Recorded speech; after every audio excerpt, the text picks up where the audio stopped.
I tell you, you ain't heard nothing. You want to hear Toot Toot Tootsie? All right, hold on, hold on. Toot Toot Tootsie, goodbye. Toot Toot Tootsie, don't cry. The little choo-choo train that takes me away from you. You don't know just how sad it makes me. Kiss me, kitty, and then...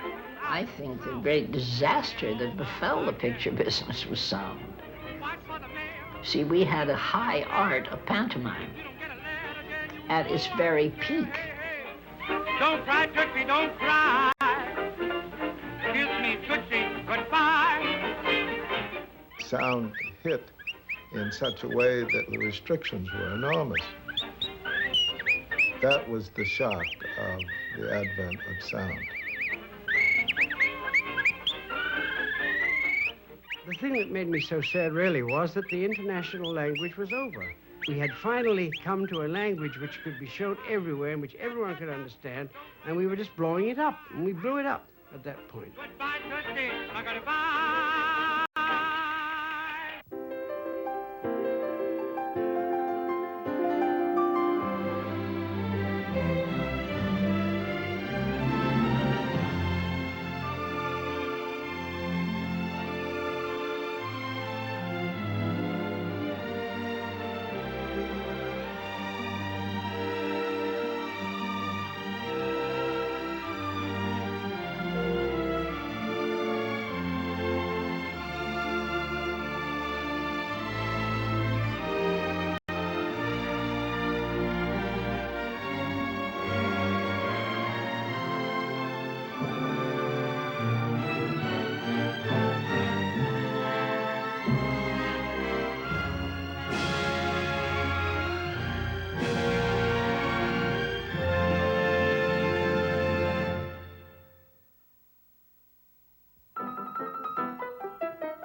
When we think of silent films, we tend to think of them all like this.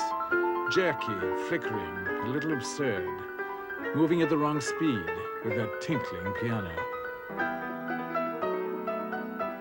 The reality was different.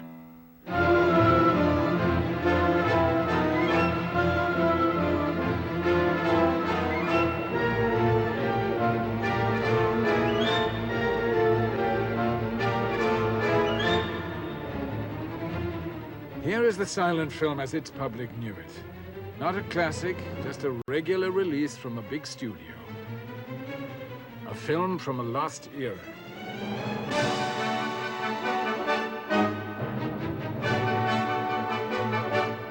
The silent film was never silent.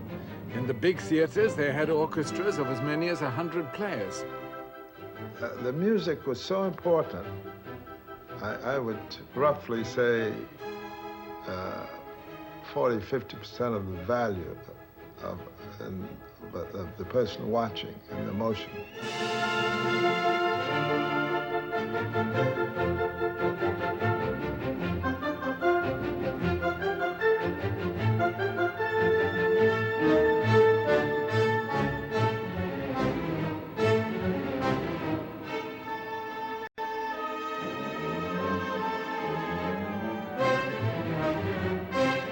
It's hard to describe the impact of a silent movie.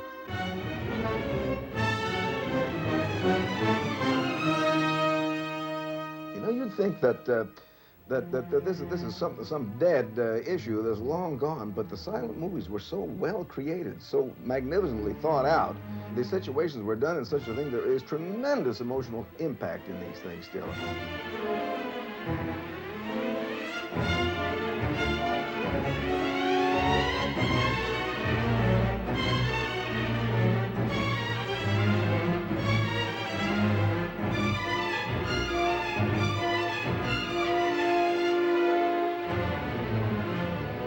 Take the image of the picture, the reaction of the audience to this image, tied together with the music, and you really have a kind of a happening.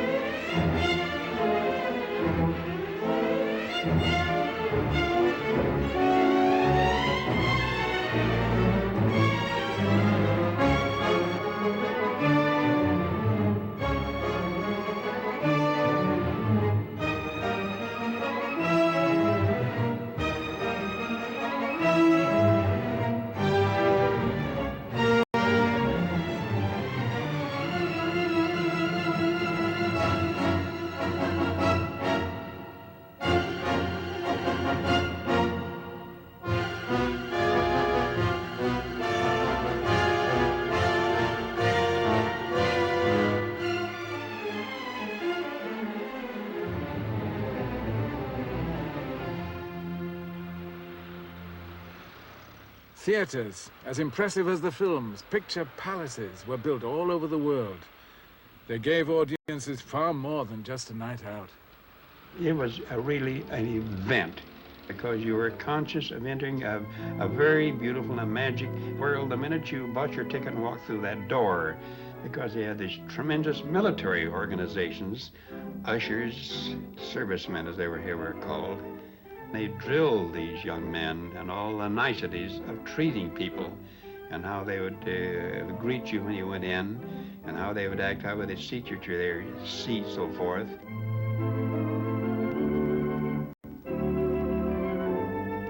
And then the unfolding, when you'd walk into that great bronze and gold dome, it was like you were walking into another world.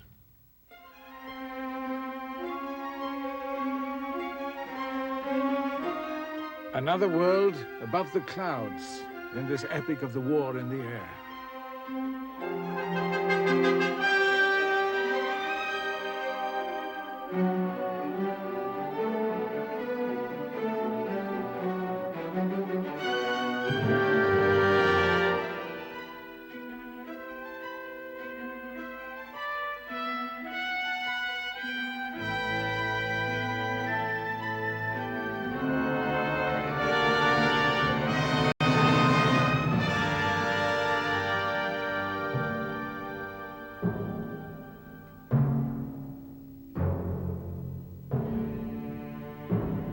Another world, the slave galleys of the Roman Empire.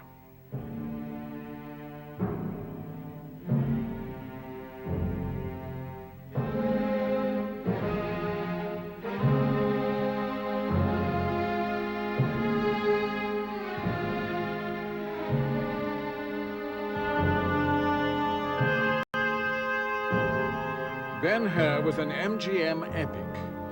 One of the art directors, Arnold Gillespie. There were 150 oars, 75 on each side, 3 tiers of 25 each. They were all fastened together so they could row in unison. The galleys were built in Italian shipyards and filmed in the Mediterranean.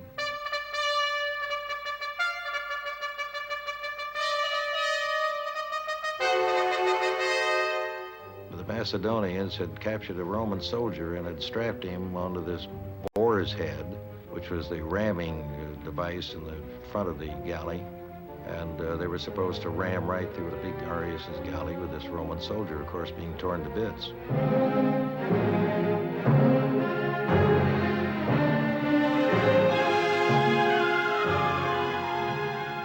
No Roman soldier wanted to do this, regardless of how many lire we might pay him. So I remember we went to the stockyards and bought 2 goats and skinned them and put the flesh and the bones and the freshly blood and so on, so that when the battering ram came through, there would be flesh of some kind, supposedly this poor Roman soldier. Some silent films were even in Technicolor. Douglas Fairbanks was among the first to use it. The idea for a film about pirates was suggested to Fairbanks by Jackie Coogan, who watched the filming of the underwater scenes.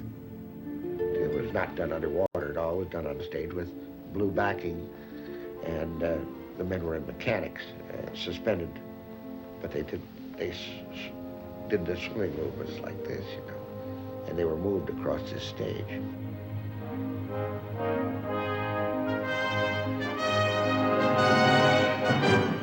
The silent film, pictures, and music soon became a universal language, a language understood all over the world.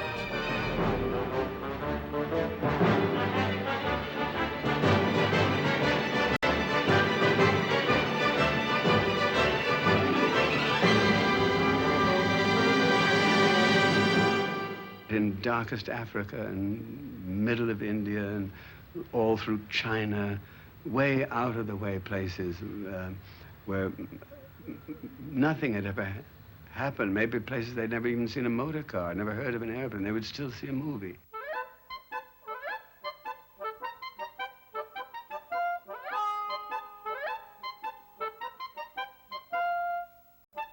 Nothing in this new language had more universal appeal than comedy.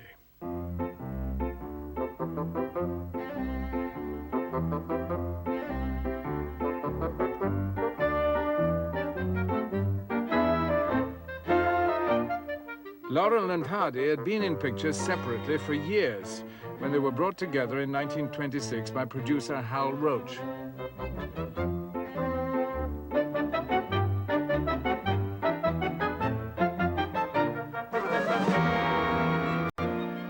Laurel and Hardy were to sell Christmas trees in the summertime, and they needed a bungalow in which they were going to practically wreck.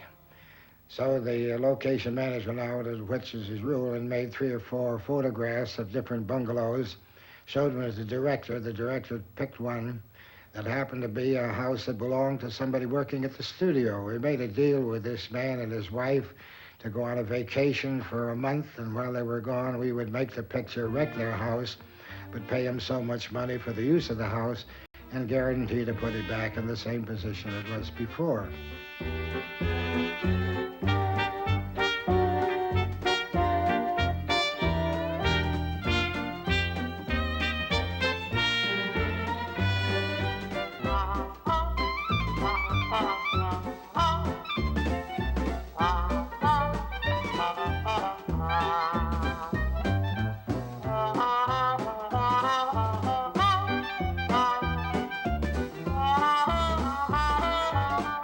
The director had this picture in his house that was owned by the man at the studio.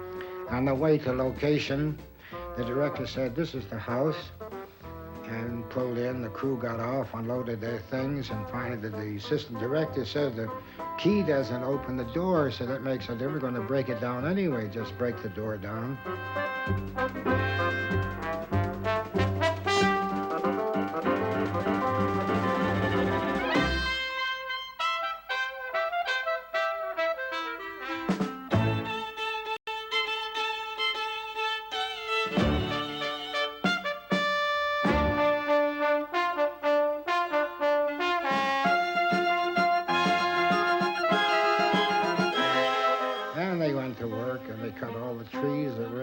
They broke all the windows. They broke everything to do with the house. They had about 2 more days to go, and a car pulled up in front of this house with a man, his wife, and 2 children. The wife practically fainted, and the man the same. And that was the first time we found out we were doing this at the wrong house, because the other people were on location, or on their vacation.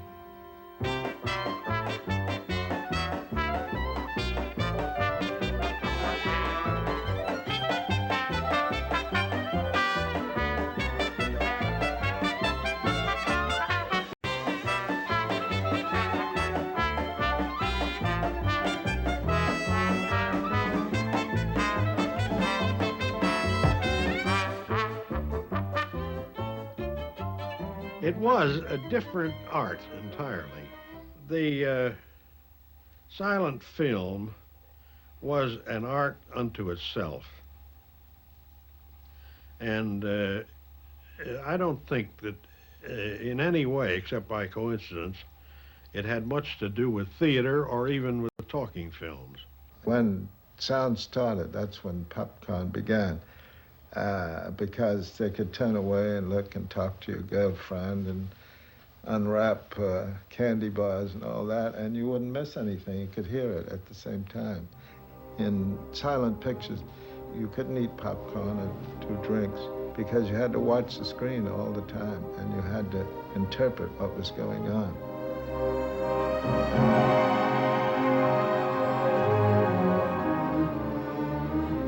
A drama like The Wind, directed by Victor Seastrom and starring Lillian Gish, demanded intense concentration from the audience.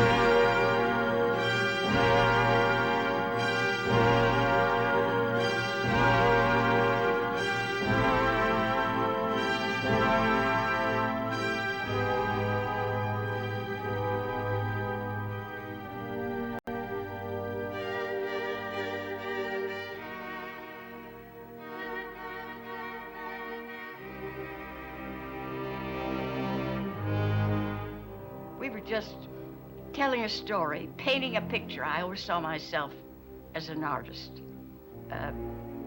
Other people take a piece of canvas and oil and watercolors and paint a picture up there that's supposed to interest or move you. And I only had my body, and I had to do the same thing.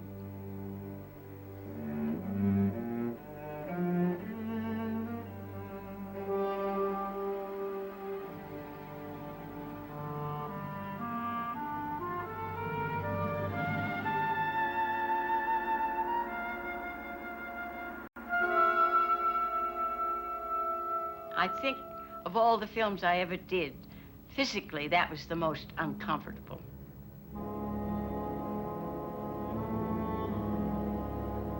They put 8 airplane propellers and smoke pots to create the windstorm up in Bakersfield, where it was never under 120 in the shade.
I don't think film should have married words.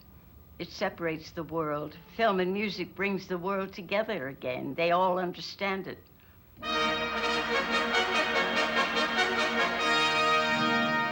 Noah's Ark, one of the last silent films, had dialogue scenes added, but it still displayed all the spectacle which audiences of the silent era had come to expect from Hollywood.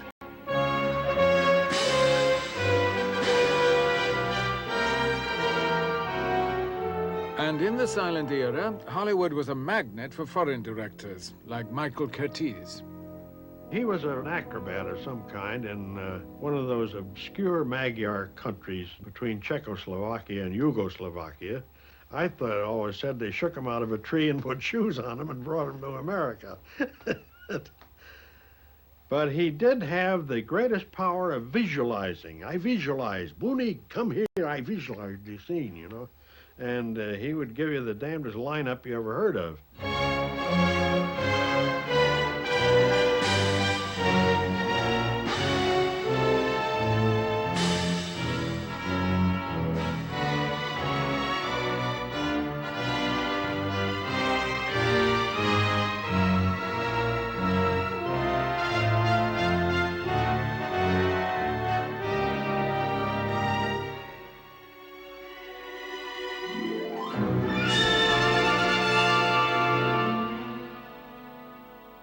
Curtiz was a very excitable guy and pretty sadistic.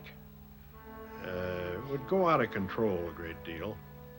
I remember a scene that I walked over to Vitagraph lot where they were making it, and they let go with about 50 dump tanks and a big reservoir with extras in the path of this flood.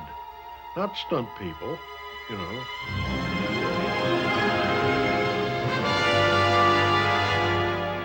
And they came tumbling down topsy-turvy, with Curtiz screaming at them from the sidelines and throwing 2x4s into the flood because they started to stand up in panic.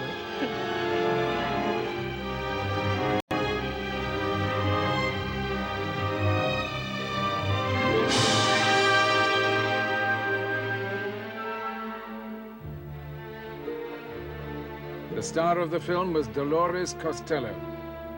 It was brutal. I called it Mud, Blood, and Flood. There was much blood.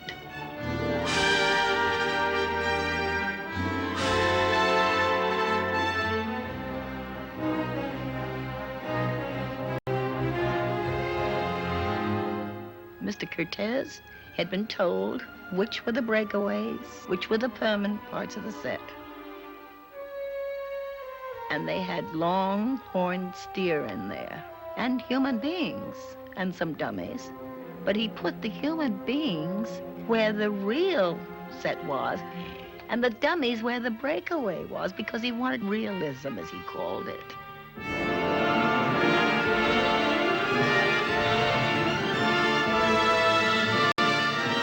There were people injured. I found a man leaning against my dressing room door, which was really an office. And he was heavily bandaged. And I said, "What's wrong?" He said, 38 ambulances have left. I'm in better condition than most of them, and they're coming back for me. And he said, "I think somebody's been killed."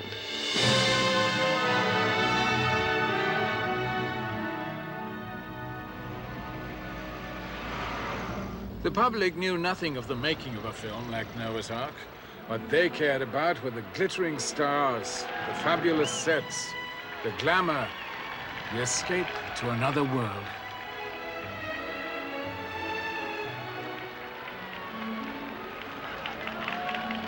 By 1929 and the end of the silent era, Hollywood films have become the most powerful medium of mass entertainment the world has ever known. Yet it was only 15 years since the birth of the feature film, and only 20 more since moving pictures began.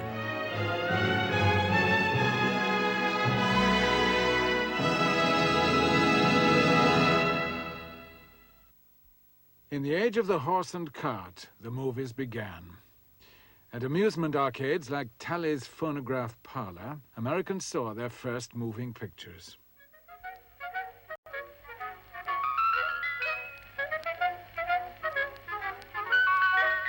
Annabelle was filmed in 1894 and tinted by hand, frame by frame.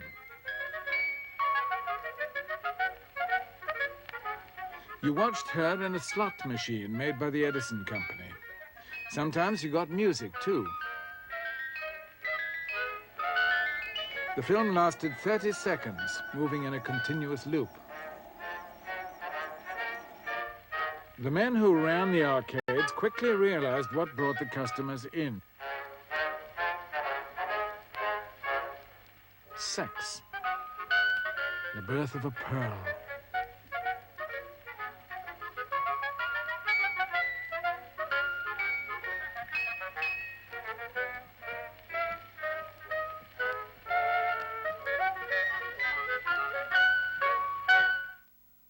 And violence.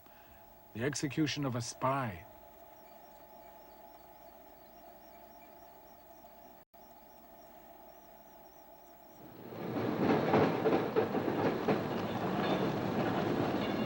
In the early 1900s, moving pictures were also shown in vaudeville houses.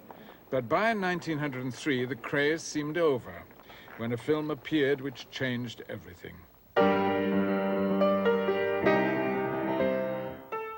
The Great Train Robbery took American movies out of the slot machine era. Instead of 30 seconds, it lasted 12 minutes, nearly a whole reel.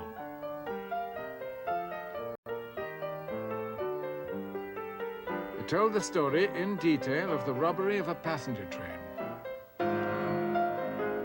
Some prints were carefully hand-tinted. To play a train robber, director Edwin S. Porter hired G.M. Anderson, later to become famous as the cowboy Bronco Billy. I played about 4 or 5 parts in that. I was a fellow that run away from the passenger train after the robbers got them all lined up and got killed. And then I was a tenderfoot in the room where they were having a dance, and all the roughnecks made me dance.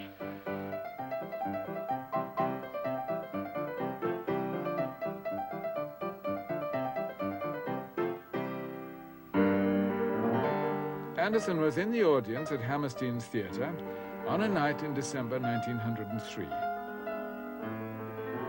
They were all seated there, and they came out and made an announcement. They're going to see something wonderful, a great train robbery. And the audience didn't seem to take to the idea very much, and then started. Then as it started, they all started to get boisterous and yell and shouted, "Catch 'em, catch 'em!"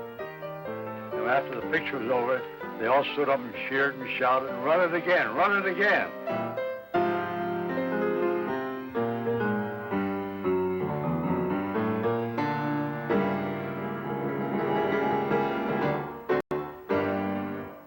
And after it was over, they all, in one acclaim, gave it a rousing, rousing reception.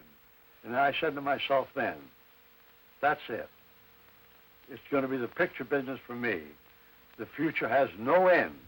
Arriving in America at the rate of 1 million a year was the natural audience for the moving picture, immigrants. They needed no English to enjoy moving pictures. For them, the 5-cent picture theater was a godsend. The Nickelodeon craze swept through the big cities. By 1907, there were 3,000 of them. Programs lasted between 15 minutes to an hour and changed every day. And every day they were seen by more than 2 million people. If America had the audience, it did not have the industry. The most accomplished films had to be imported from Italy, England, and France.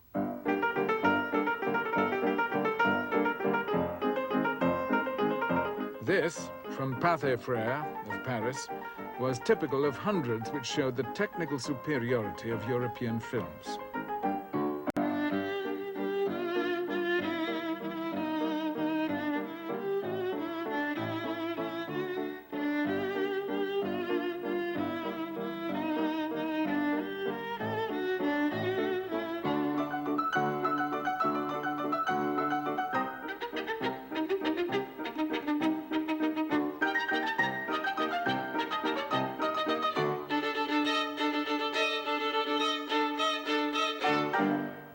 American films had less money spent on them, and it showed.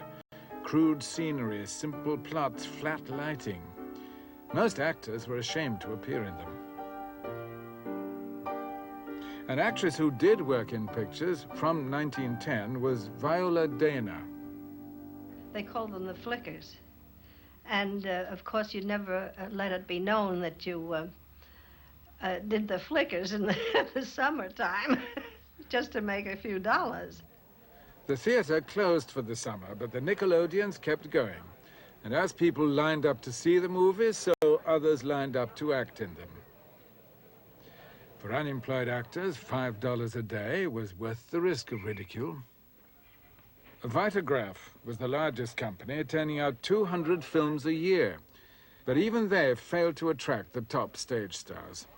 people from the regular theater looked down upon you for making motion pictures. They thought the stage was superior to films, and it was for a while. Let's face it, it was. In France, Sarah Bernhardt, the world's greatest actress, made a for-real film.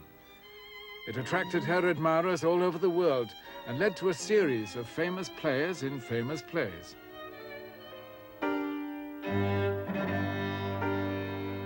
Others were convinced that merely photographing stage plays was not enough. The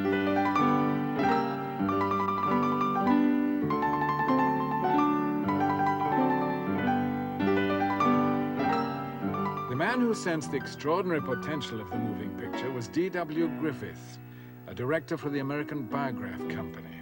He turned out so many pictures, over 80 a year, that he could afford to experiment. Griffith and his cameraman, Billy Bitzer, transform a close-up into an expression of menace in this gangster film.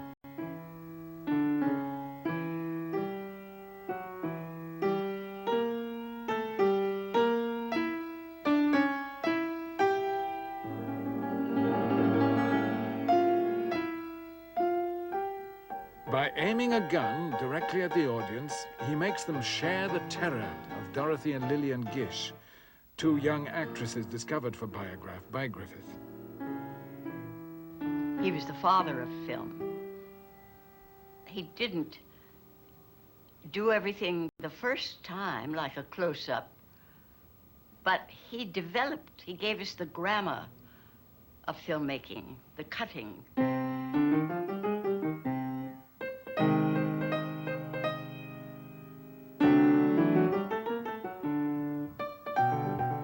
A girl telegraphist has been kidnapped by bandits.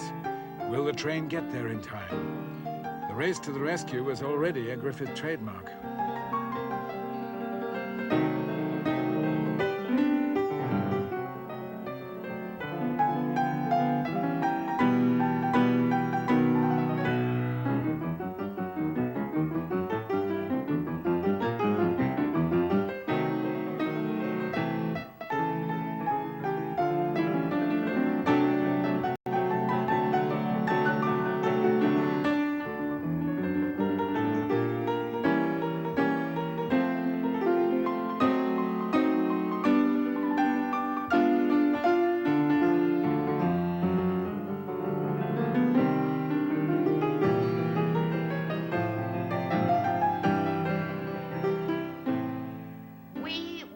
For Griffith, not for the Biograph Company. He was the one that we wanted to please. He was the one that, if he would come over after a scene was over and say, that was good, that was good. That's all you needed. That's really, I mean, if you just a small salary and his, that's good. Griffith now led the most influential production team in the business. Everybody copied the Biograph. If word got out that we were doing a story of some sort, other people would hear of it and then try and duplicate that, get it out before we would. Rival companies strove to outdo Biograph. S&A, Lubin, Edison, Vitagraph, Rex, and many more. We weren't the only people that were making strides ahead, you know. Everything is being attributed to Griffith as making the technique of films. Well, he did. But also there were others, you know. Lois Weber directed and played the lead in this one real melodrama. Alone in the house, she is threatened by an intruder.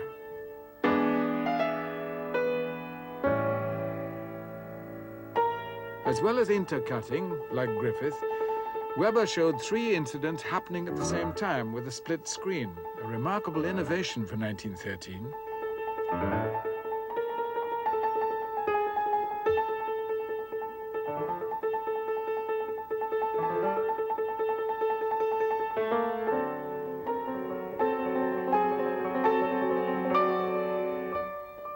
Some of her other ideas were Griffith's, taken one stage further.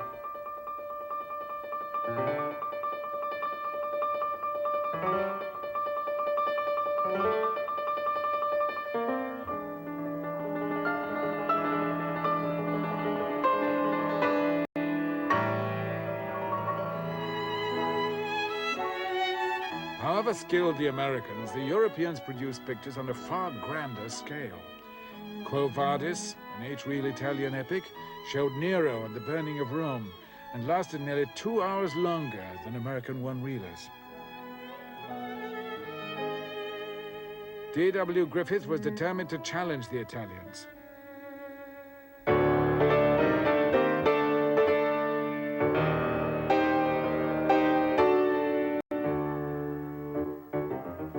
Instead of rushing out a film a week, Griffith now devoted his time to a single production.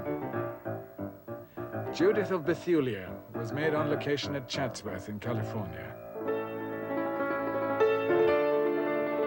The title role was played by Blanche Sweet.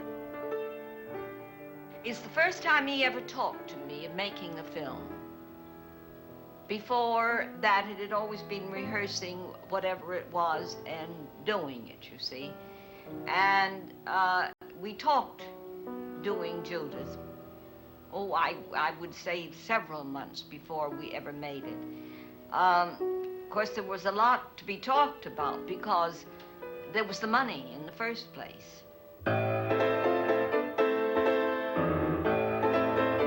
The industry was doing well with 1- and 2-reelers. Why risk a 4-reel film which people might not sit through? Asked Biograph. Biograph and Griffith quarreled. Griffith decided to leave, taking most of the company with him. So, after he left, he started planning, I believe, something that he'd had in mind for years, the story of the Civil War, since his father was a colonel in that war, and he grew up listening to stories about it. Griffith found his story in the Reverend Thomas Dixon's The Klansman, a favorite stage melodrama. He posed with Civil War veterans to give the film an air of authenticity. He rented a tract of land near Burbank, north of Hollywood, for the battle scene, and ordered trenches and earthworks to be dug. Cameraman Billy Bitzer filmed this shot of the site as a test. Griffith also made tests of Lillian Gish and the other leading players in costume.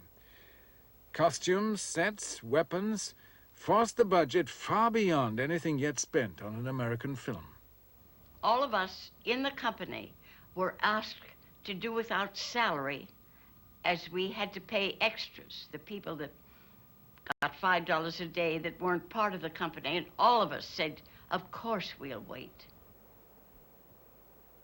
I don't think that Griffith ever saw the day when he was solvent.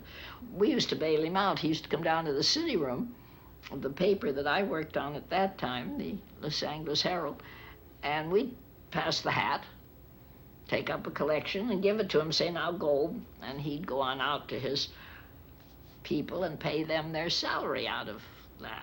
Griffith's crew had little idea of what they would end up with. Assistant cameraman Carl Brown thought it was just another melodrama. The opening night at Clune's Auditorium changed his mind. I saw that first night without any inkling of what was coming up, but I sat and watched players come in until the entire orchestra pit was fitted. And I didn't realize until that time that the entire Los Angeles Philharmonic Orchestra had been hired to play the picture. An unheard of thing.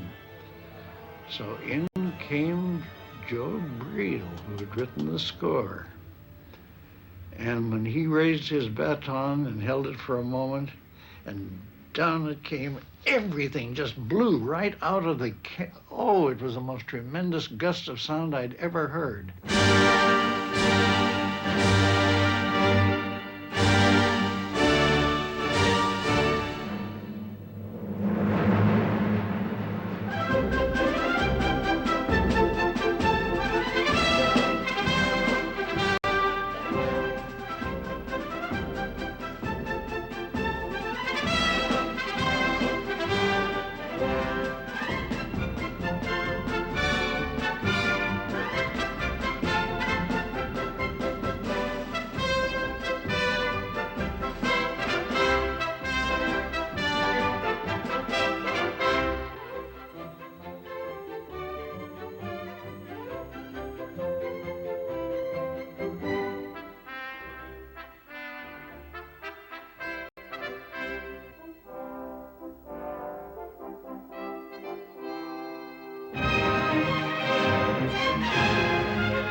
There'd been feature films before, but never one so sweeping and dramatic.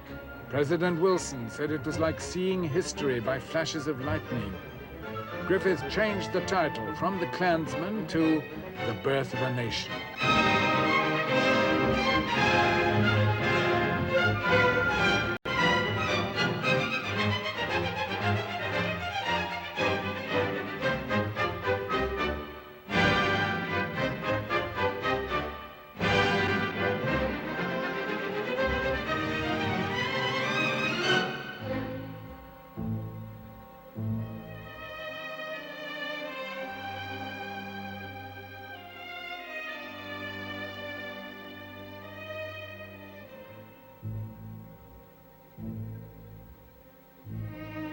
I sat at the end of a row with men, and during parts of that, the whole row shook with their sobs.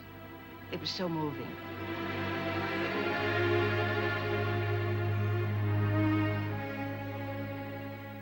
Griffith touched the audience's heart because the story was so close to his own. The South was defeated just a decade before he was born. Oh, I suppose it began when I was a child. I used to get under the table and listen to my father and his friends talk about the battles they'd been through and their struggles. And those things impressed you deeply. And I suppose that got into the birth. Oh, that's natural enough, you know, and you've heard your father tell about fighting day after day, night after night, and having nothing to eat but parched corn. People were fighting desperately against great odds, great sacrifices, suffering, death. It was a great struggle, a great story. But it was a bitter story. A story of defeat from the viewpoint of the defeated white South. The Negro, suddenly freed from slavery, had been given equal rights.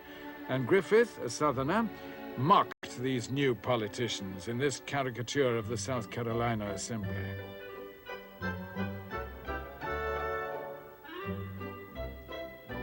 Of course, you have to take Griffith and his Southern background seriously because it's a very important part of the man. You couldn't have been brought up with all that background of the South without it coloring your feelings. I don't wonder that they have called Griffith a racist. Griffith invented episodes in which white actors dressed as blacks behaved like monsters, pure melodrama. Yet audiences believed his fiction was fact. Mr. Griffith loved the black people. We never thought there was anything against the blacks. As you notice, the blacks are led by a white man who was patterned after Thaddeus Stevens, a senator, who said to the black people, "We will crush the white South under the heels of the black South."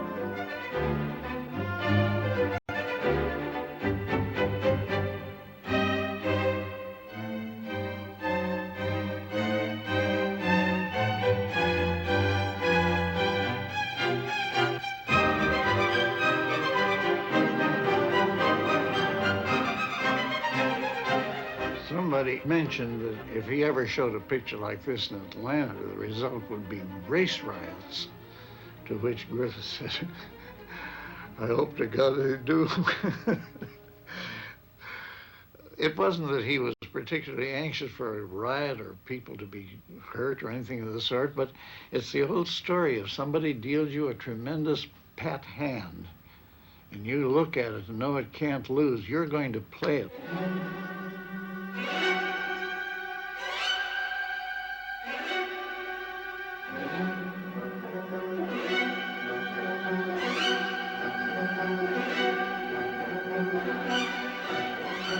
The heroes of the film were the Ku Klux Klan, riding to the rescue.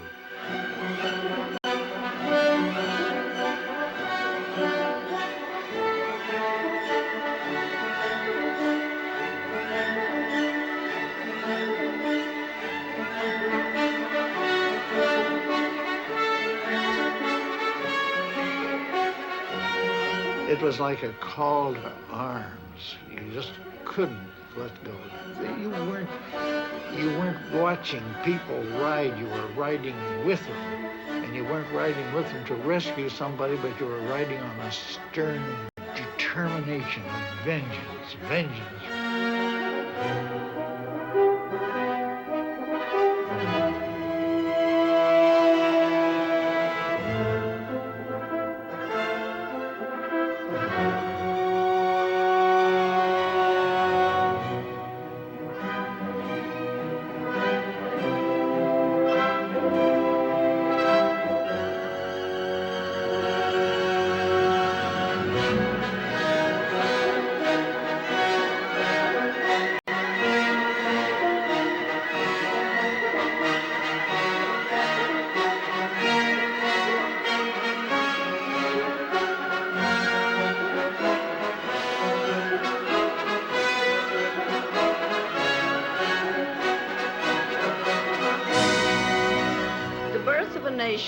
Created a racist problem in the United States that exploded and caused any number of theaters to cancel the film. Demonstrators took to the streets. The Negroes were appalled. They saw the film as renewing all the old fears and hatred. They saw that by glorifying the Klan, Griffith's film could bring about its revival, which is exactly what happened. Soon after The Birth of a Nation was released, the Ku Klux Klan was reborn.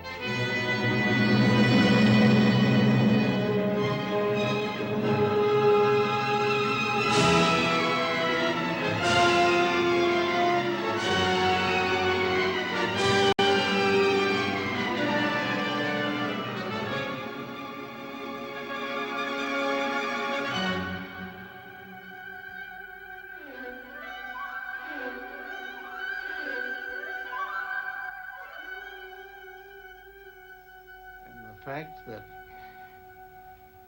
the showing of the Klansmen started riots and put blood on the streets was proof beyond proof that it was a great and powerful picture, regardless of what any critic might have to say about it.